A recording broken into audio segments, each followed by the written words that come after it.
नमस्कार दोस्तों, स्वागत है आपका अपने चैनल विधि जुडिशियल एकेडमी में। और we are going to understand the concept of force and criminal force and this is the part 2 of the same concept. इससे पहले हम पार्ट 1 पढ़ चुके हैं, अब हम आए हैं पार्ट 2 पर। जो भी स्टूडेंट्स ऐसे हैं जिन्होंने डायरेक्टली इस वीडियो को ओपन कर लिया है, they are requested to go and complete the part 1 first and then they should come to part 2। Total 3 part में ये टॉपिक डिवाइडेड है, तो आपको 1, 2, 3 इस सीक्वेंस में इसको पढ़ना चाहिए। बीएनएस में, आईपीसी में कहीं कोई अंतर नहीं है, केवल सेक्शन का अंतर है। सेक्शन 128, 129 इन बीएनएस, सेक्शन 349, सेक्शन 350 इन दी आईपीसी। इससे अलग कुछ भी अलग नहीं है। तो प्लीज़ इन बातों को ध्यान में रखते हुए, जहाँ कहीं भी मैं कहता हूँ section 349 IPC, you need to understand that now this is section BNS 128। जब भी मैं कहता हूँ सेक्शन 350 आईपीसी, इसका मतलब हुआ बीएनएस का सेक्शन 129। बस इतने चेंजेस का आपको ध्यान में रखना है, otherwise everything will be same. Now let's start the class, part 2 of the lecture. Now please see the illustration C, है ना। Z is riding in a palanquin, एक पालकी में यात्रा कर रहा है। समझ गए यहाँ तक?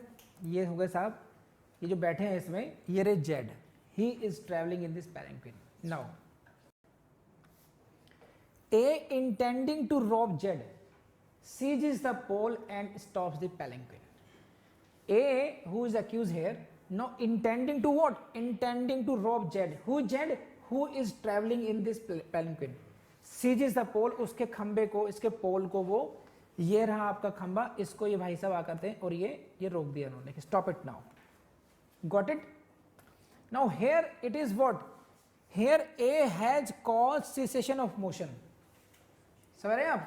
A has caused cessation of motion to Z and he has done this by his own bodily power. और ऐसा उसने कैसे किया है? अपनी शारीरिक शक्ति का प्रयोग करके किया है। तो A has therefore used force to Z, ये कहा जाएगा A has used force to Z। अब कैसे? Please go to section 349. Go to see the proviso of 349. See the proviso of 349. क्या कहते हैं? Provided that the person causing motion, change of motion or cessation of motion causes that motion, change of motion or cessation of motion in one of the 3 ways hereinafter described. तो ये जो change of motion, cessation of motion किया जाना है, वो निम्नलिखित दिए गए 3 में से किसी एक प्रकार से करोगे आप। तो पहले तो 3 टर्म वो आ गई, मोशन, चेंज ऑफ मोशन और सेशन ऑफ मोशन हो गया। वो उनको ध्यान रखना है आप लोगों ने, पहली बात, ठीक है। वो भी कैसे हो सकते हैं? Direct body, you can apply force to direct person और to the substance. You can cause this change motion, change of motion, cessation motion to the body of the other और टू ए सब्सटेंस। लेकिन करेंगे कैसा? by any one of these 3 ways. Are you getting this point? वो कौन कौन से? ये रहे। पहले by his own bodily power, उसके अपने शरीर की शक्ति के द्वारा। तो in this case जो हमने अभी पढ़ा प्लैंक्विन वाला, this is, अब देखते हैं इसमें, देखिए in this case here, in this case right, प्लैंक्विन वाले में, इस वाले इलस्ट्रेशन में what he has done, he has stopped the, he has seized the pole and stops the palanquin and he has caused cessation of motion to Z and he has done this by his own bodily power. तो 2 बातें हुई। पहली बात, he stopped him and how did he stop him? He stopped him by using his own bodily power. तो if all this is done, it is called that he has used force to Z. समझ में आ गई बात? नहीं आ गई है? Please raise hand अगर यहाँ तक बात समझ में आ गई है तो now this is the half part. What is this? कि he has used, therefore he has used the force to Z. Now come to second part. Second part, now come to the second part. And as A has acted thus intentionally without just consent in order to the commission of an offense, A has used criminal force to Z. In this case, palanquin was stopped without Z's consent. पहली बात, it is the first requirement of section 350. Secondly, it was in order to the commission of an offense, the purpose was to rob him. Then we can say it is that A has used criminal force to Z. So I hope you got it. So first of all we will see whether he has used the force. Secondly, if he has used the force, secondly we will see whether the conditions of section 350 वो क्या है, without consent and in order to the commission of offense. 350 में this was the first requirement. 350 this is whoever intentionally uses force to any person without that person's consent. In this case palanquin was stopped without his consent, force, and by stopping that the motion of that fellow, that victim was stopped, and it was without his consent, and it was in order to rob him.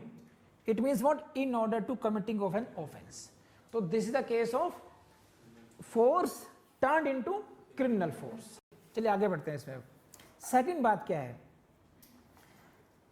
कि if the purpose is not the commission of an offense, then intending by the use of such force to cause or knowing it likely to cause what? That by use of such force he will cause injury, fear or annoyance. कि अगर intention ये नहीं है कि मुझे अपराध तो नहीं करना कोई, लेकिन क्या होगा, इससे किसी को उसको इंजरी हो सकती है, या तो मेरी ऐसी इंटेंशन हो या ऐसी नॉलेज हो. इंजरी, फियर और IFA, इंजरी, फियर, अनॉयंस याद रखेंगे आप. तो if you are going to cause offence और if you are going to cause injury, fear और annoyance, IFA, you are using criminal force. For example अब देखते हैं, इसका एग्जाम्पल देख लेते हैं. Please go to F, illustration F. A intentionally pulls up a woman's veil. What A is doing? A is intentionally pulling up woman's veil. उसका घूंघट खींचता, पुलिंग, घूंघट तो ये होगा कि ऊपर उठाना हो गया है ना. हाँ. Here A intentionally uses force to her. Got it? And if he does so without her consent, intending or knowing it to be likely that he may thereby injure, frighten or annoy. तो at least यहाँ पर if you can say कि the intention is not to commit an offense, but you at least you are either intending or knowing that by using such force, है ना, by using such force you are injuring, you are going to injure. Injury का कोई मतलब नहीं है, घूंघट उठाने में डर सकती है महिला, फ्राइटन, और कम से कम भाई एनॉय तो होगी ही होगी, है कि नहीं है. जब तक कि कंसेंट है तब तो कोई बात ही नहीं है. क्यों अनुराग? अगर विदाउट कंसेंट है अगर, तो in that case it can be presume कि you must be having knowledge that the lady will get annoyed. So even if there is annoyance, even if there is a frighten, if she is frightened or she is injured, then in that case it is the case of use of criminal force. तो इन पहले वाले case में पैलेंक्विन में आपने देखा that force was used in order to commit an offense. In this case force is used without her consent and intending or knowing that by the use of such force that the lady may get annoyed at least. तो both are the cases of criminal force. बोलो हाँ है ना, सच में बात आपको नहीं आई. Again in this case what he is doing, he is using his own bodily power, है कि नहीं है, हमने पढ़ा था ना अभी ये. He by his own bodily power, this is the proviso 349, provided that the person causing motion, change of motion, cessation of motion, है ना, causes that in any one of the three ways, and one of the ways was by his own bodily power. घूंघट जो उठाया है इसने अपने शरीर का प्रयोग करते, अपने शरीर की ताकत का प्रयोग करते उठाया है. तो दिस इज द, ये भी कंडीशन मीट आउट हो गई प्रोविजो के भी, ठीक है.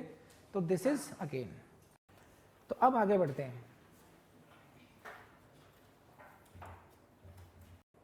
तो तो आई होप ये 349 की इनिशियल लाइन आपको बहुत अच्छी तरह समझ में आ चुकी होंगी. A person is said to use force to another if he causes motion, change of motion और cessation of motion to that other. Perfect. अब अगली लाइन पे क्या बढ़ना है, आगे बढ़िए. देखिए तो दोस्तों कैसा लगा आपको लेक्चर. मुझे लगता है कि आपको बहुत अच्छी तरीके से समझ में आया होगा, और मेरी कोशिश यही होती रहती है हमेशा कि जिस इंसान ने कभी लॉ ना पढ़ा हो, जो कभी लॉ कॉलेज में ना गया हो, और जिसका मन ना करता हो कभी भी पढ़ने का, लेकिन अब जाग गया है पढ़ने के लिए, अब उसको बनना है अफसर, उसके पॉइंट ऑफ व्यू से कितने इंटरेस्टिंग तरीके से चीज़ों को समझाया जा सकता है, कराया जा सकता है, वैसा मेरा प्रयास है. और हमेशा ध्यान रखिएगा, मेरे वीडियोस में मैंने कभी ये कोशिश नहीं की है, मेरी क्लासेस में मेरी कभी ये कोशिश नहीं है कि मैं आपको विद्वान बनाऊं या मैं अपने को विद्वान साबित करूं. मेरी अप्रोच बहुत सिंप्लीफाइड है कि जुडिशरी के पॉइंट ऑफ व्यू से कैसे पढ़ना है, कंपटीशन के पॉइंट ऑफ व्यू से कैसे अंडरस्टैंड करना है, किस तरीके से हमने आगे इसको टॉपिक को डील करना है. अदरवाइज देखिए, learning in the field of law has no end. Even the honorable judges of Supreme Court will say that they are still learning law. इसका कोई एंड ही नहीं है. तो हमारा लॉ का एक पर्पज़ होना चाहिए, और अभी की इन क्लासेस का एक पर्पज़ है, वो है developing understanding covering syllabus for the purpose of judicial services examinations. और वो आपको मेरे अप्रोच समझ में आने शुरू हो गई होगी.